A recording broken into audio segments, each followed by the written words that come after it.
মোকাবিলা আমাদের করতে আপনারা ওয়ার্ডে ওয়ার্ডে প্রস্তুত হয়ে যান।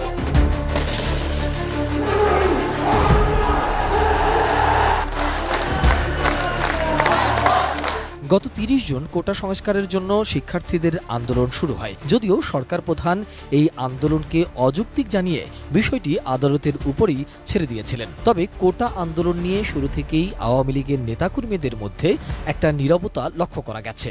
তবে এই ইস্যুতে শুরু থেকেই মিডিয়ার ফ্রন্ট লাইনে ছিলেন আওয়ামী লীগের সাধারণ সম্পাদক ওবায়দুল কাদের।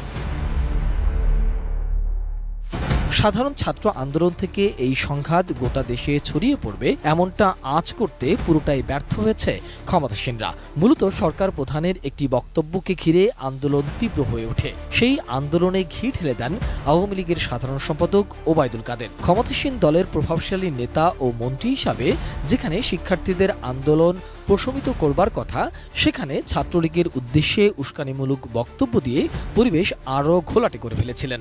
তার জবাব দেওয়ার জন্য ছাত্রলীগ সহ যারা তাদের এই আত্মস্বীকৃতি